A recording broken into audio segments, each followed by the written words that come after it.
And we're live. What's up, guys? Pretty cool video today, I think. So Ford has been doing the drive event tour, coming to all the major cities and letting people ride along in the Ford Lightning. What's great is they have all the different models there. There's the Pro, there's the XLT, there's the Lariat.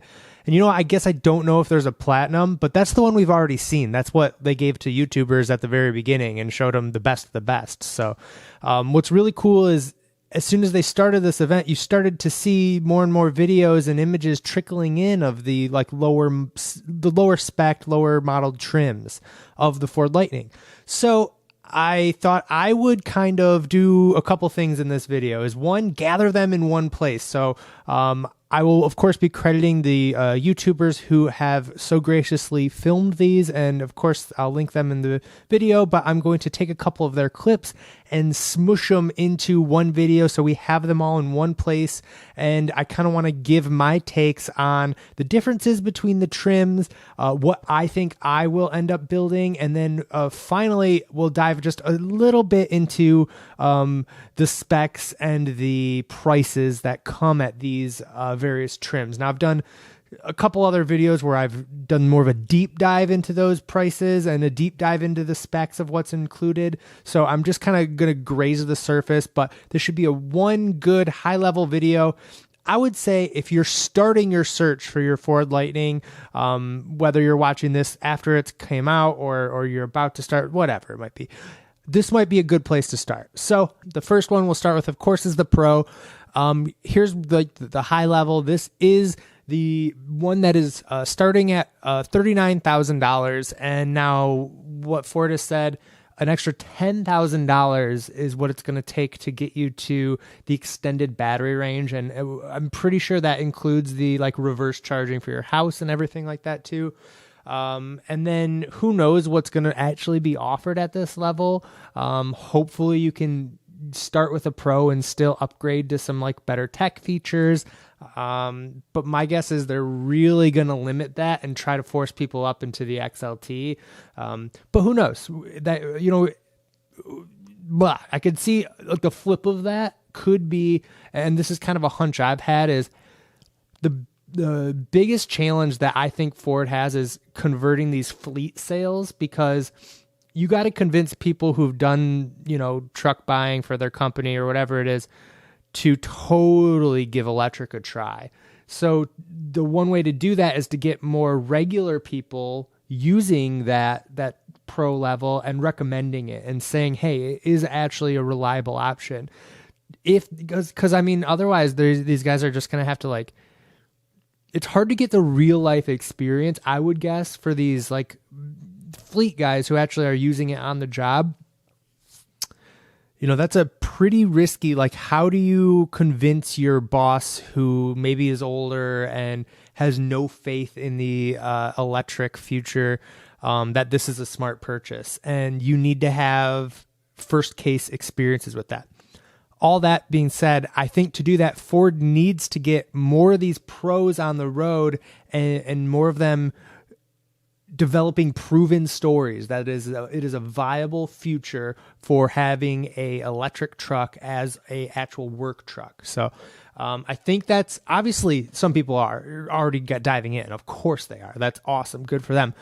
But you can't disagree that there's a lot of people saying, I don't know about this whole electric thing. So, excuse that rant on the Pro, but that's kind of, why I'm going back and forth, because a lot of people are saying, yeah, Ford is only going to make the premium the first year and the Lariat because they need to get more money out of it. Now, I don't think that's really the case. I think the money factor isn't the goal of the F-150 Lightning at all. And eventually in the long run it is, but in fact, it should be to mainstream electric vehicles should be the goal. And I think that kind of is the goal, because if you can get more people, I'm looping around to what I already said, but the goal should be to get everyday drivers who didn't consider an electric vehicle as a viable option to change their mind. And to do that, they need to get more of these lower, more affordable priced Ford Lightnings on the road. we haven't even gotten into the video, I know, but I think that was worth saying.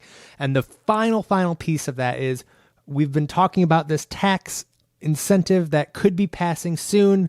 A lot of people saying no chance in hell, but a lot more people saying that it's right around the corner. So that could be up to $12,000 off that Ford. And that's going to do exactly what I just said. That's going to get more electric cars into people who maybe weren't considering it. Now they have a reason to, and it's that price point. And they're going to have a 0 to 60 in 4 second badass beefcake of a truck for like, I mean, you can get the Lariat at $40K if you count that tax incentive.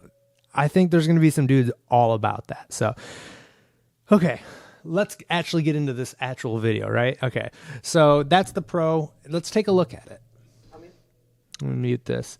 Now, the biggest selling point of that Pro, again, it's all going to like flip up in the air when actual pricing is released, actual availability is released. But as of right now, that Pro, there's really only one downside, and I think it's like the vinyl seats. I've heard they don't withstand a lot of use, but I could be wrong there. Because what do I know? I've never had vinyl seats, but it's hard for me to, I'm just going to click around. I think still images is better. So, the Pro is going to get that badass 11-inch screen in your instrument cluster. So you're going to have that screen. And then the 12-inch main screen is nothing to like scoff at. Like, I remember when they first released that the big 15-inch screen was only going to be in the Lariat and higher. And I was really down in the dumps on that. I thought that was a bad move, just considering that the Mach-E had so many of the, or all of them had that 15-inch screen. But this 12-inch is actually more than enough. And what I like, and I think average person is going to like, that it gives you more tactile buttons. So if you look at the difference, and we'll get to it when we get to the Lariat model, but the Pro actually, let's click back.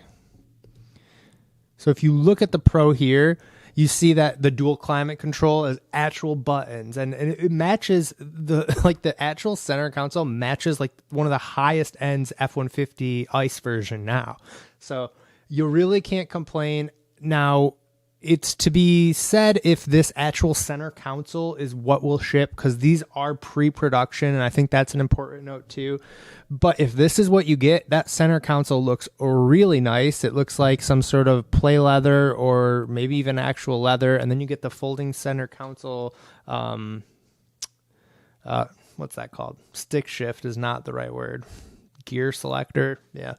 And then you get the, another thing you lose is like the leather steering wheel, which I kind of want. I think that's a pretty nice upgrade. And then everything else is it just works. It's like everything you need. So the Pro model, what are you losing? You get worse seats, very low tech in the scope of the highest you could get. It's very condensed on this version.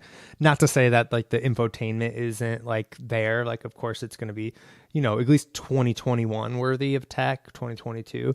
But it's not going to be Tesla tech. So then you got the back seats here that it's just function. That's what this Pro is going to be.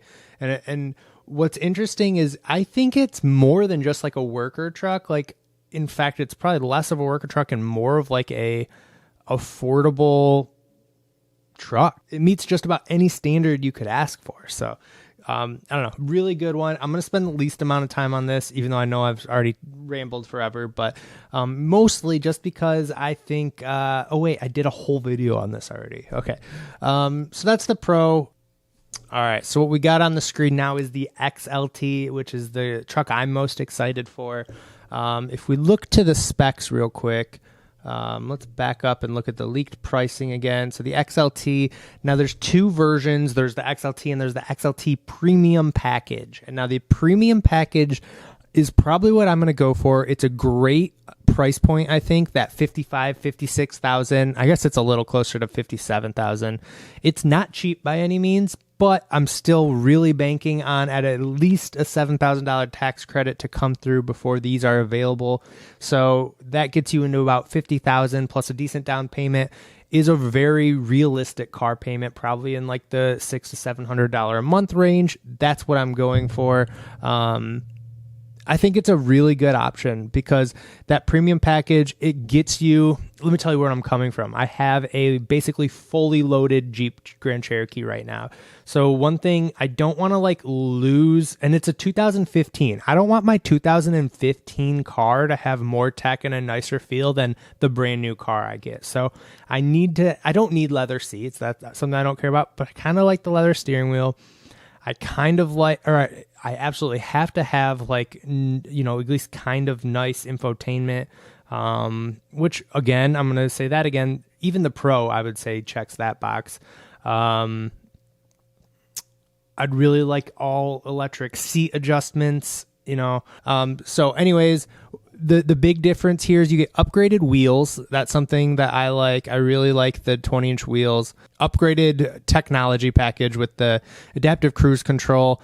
And I would equate this to Tesla's autopilot from what I've seen, which is great. It's not Blue Cruise. And in fact, I think you need to be an upgraded Lariat to get the Blue Cruise, which I've ranted enough about, so we won't get into that. You get the power seats. You're still cloth seats. I think that's okay because you get the leather steering wheel again. You get the power up and down tailgate. You get the box lighting. Like, this thing is actually pretty decked out. I'd love to maybe add a moonroof on, which I'm pretty sure they better include a moonroof upgrade at the XLT level, or I'm going to be sad. All right, so let's look at a couple stills from the XLT. First off, that caught my eye is I really like this cloth sort of design on the door panel. Okay, well, first we'll see the seat. It's got like the two-tone cloth. I like that. It's totally fine. Like, again, yeah, would leather seats be a little bit cooler? Probably, but I'm very active, believe it or not. Like, I go mountain biking all the time. I've got a big muddy dog who's in the car often. I do go back and forth if I prefer cloth or leather for that reason. Like, I don't want to ruin the leather, but the leather are also easier to clean. But there's less at stake with the cloth. So I'm pretty indifferent is what I'm trying to say. I like this look. So not only that, on the side panel, like I was saying, yeah, look at this still. They're doing something cool with like a soft touch sort of cloth door, I guess what you call it. I don't know if that's on current F-150s or not, but I think it's a cool design choice. So I like that. Again, we got the seat there. And then the center console of this, like, other than the wrapped steering wheel and maybe a little bit of trim, it's basically the Pro. Like, it really is so close to the Pro, which I got mixed feelings about. Part of me wishes they'd pump a little more into the XLT. You're paying an extra $10K or $12K or $15K. Like, give me a little something other than the wrapped steering wheel. and I guess, like, you get, the other things I mentioned, which it's going to get me to pay more, so it's obviously working, but, like, I don't know, maybe do a little more. I guess you get running boards too that you don't get in the Pro. Yeah, I don't know what else to say there, but that's the XLT. Really, if you've seen the Pro interior, like, look at it. It's the exact same. It looks like maybe it's like a little more chrome trim. You get the nicer seats, but other than that, it is, essentially just a Pro with a leather, maybe more steering wheel buttons, I guess, too, technically. And then maybe a little more on the infotainment dash that I just can't see from any of these videos. But that's the XLT for you. All right, now let's talk Lariat and what you get. Now, this is, man, one thing that's cool is the moonroof is standard, I guess. But other than that, you need to spend an extra almost $20K. That, like, technically like 14, I think. 13 $13,000 to go to the XLT Premium to the Lariat Premium. I just can't justify that one. I don't know. But even honestly, the 80K for the Lariat Plus is a lot. And with this new tax code, won't be eligible. It will be too expensive. I think the limit is 75K, 74K maybe. Maybe Ford will do some finagling to get that under that price point, but it looks like you got to be prepared to spend that money. With that new tax code coming in, you will not get any discount if you are buying the Lariat Plus. And now as for the interior of it, there we go. We're already on it. Now, again, the interior is, other than, nice leather seats. That's great. I think you get a wireless charger. That's cool. You get the big 15-inch screen. That's going to be the biggest difference if you upgrade to the Lariat. And this is standard for the Lariat or the Lariat, the Professional. Sorry, what is the name they're using? Okay, the Lariat Plus Premium package. So, again, it looks like there's more like leather or leatherette features on the dash, which is nice. It just looks like a more premium feel, and that's great. That's probably what most people wish they would get at like a, I don't know. They need to, I wish, this is turning into more of me ranting, but I'm going to say it again for the 1,000th time in case this is the first video of mine you've seen, but like the biggest advantage I think Tesla has, because we're talking about electric cars. I know we're talking about way different types of vehicles, but in the world of electric cars, you'll see that Ford did a great job with the Mach-E, bringing all the tech to it and then just making sure it was like an actual Tesla competitor. Whereas the Ford, they're not doing that technology-wise, like performance-wise and just overall like in the truck world, it's meeting and exceeding expectations. But the technology side that I associate with electric cars, they're just not doing it with the Ford Lightning unless you get up to these super high trim levels. Let's look at the seats here. Again, it looks really nice. Don't get me wrong. It looks fantastic. I think it's overpriced, and some of this stuff, I'm actually okay with like the leather seats and stuff being at the higher level, and the big screen I've turned around. That's okay as an upsell. I get it. But the internal tech, what makes that car high tech or whatever you want to call it, I think should have been distributed a little more down to the lower class people. I know it might sound like too, I'm like over critiquing things here, and I am. Like I'm trying to like flip my head into like both sides of the situation is all, because there's a lot of people considering a wide variety of cars. Like we found out in the last little bit, like a couple, whatever, 75% of the people who are looking at the Ford Lightning right now and have their pre-orders in, it is their first Ford car. And my guess is it's probably their first truck. I know that's a huge statistic that the Ford Lightning is bringing out so many first-time truck buyers. Same with the Cybertruck. It's getting people who have never driven a truck before to consider it. And if they're like me, they're not moving there because it's a truck. It's because it's a really cool electric vehicle. And that's why I think it can be compared to other really cool electric vehicles. Like, again, the Model Y, I think, is a competition of the Ford Lightning in a lot of ways. I think, obviously Rivian and Cybertruck are the actual competitors because they're trucks versus trucks. But I think any heavily like storage family type vehicle that's electric should also be considered should also be in like the competition range of a Lightning. So that's where my head's at. And if you disagree, that's allowed. I totally allow it. That's cool. Okay, cool. So that's the Lariat. I like it a lot. We got the back seat. We got carpeted back seats. It's a gorgeous looking car. It really is. And very functional. But you get all the same like function, in something like the Pro even or the XLT. So,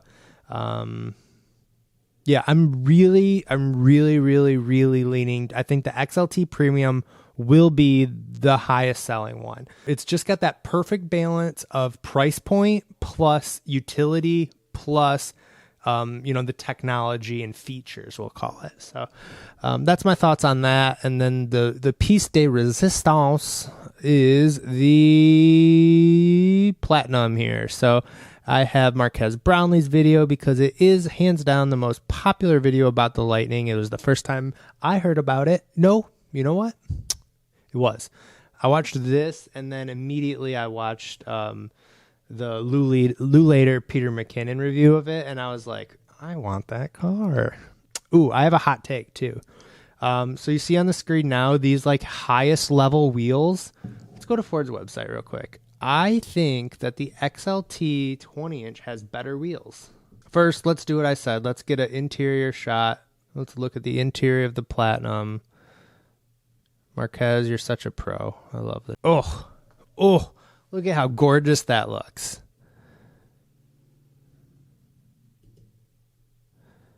See, now the difference between this and the Lariat, I don't know. I don't know why, but I see like a huge difference. I don't know what it is exactly, but interior wise, I think it's the lighter colored. And they got that cool textured on the like the side of the center console here. I'm wiggling my mouse over. That looks really cool.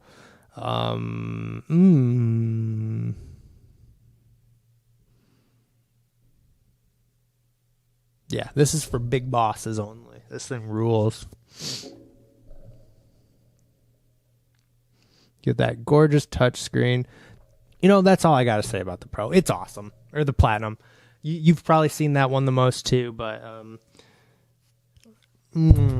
gorgeous. All right, now let's go to my hot take about wheels. Oh, did you guys notice they put the 2022 Mustang Mach-E on here now? Like that. So you got 21 and 22. Okay, so we'll work our way backwards. Here's can I zoom in? I don't like these. I think it's like got like maybe aerodynamic features or something. I think they're lame.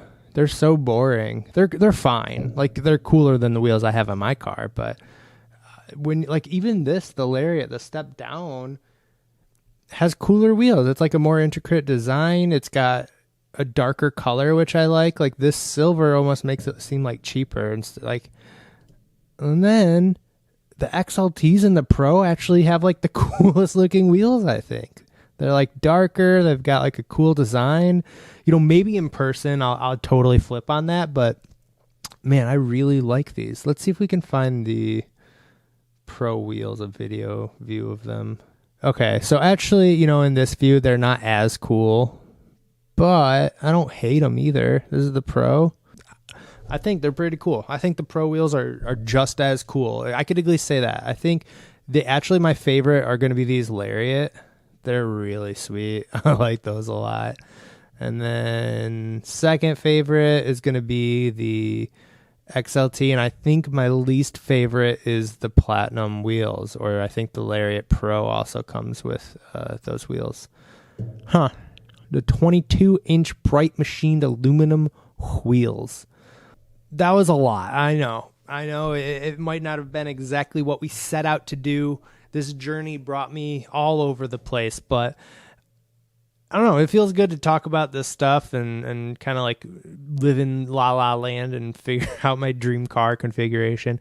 I can't, like, when this builder opens up, I'm probably just going to do like an hour-long video of me doing different configurations just because it'll be fun. So, I don't know. Thanks for watching. This is probably a way too long a video. So if you made it to the end, let me know in the comments, and I'll give you a big old virtual hug, because if you listen to me talk that long, I don't know, you deserve something. I mean, at least $1. Not from me, but you deserve like at least $1. So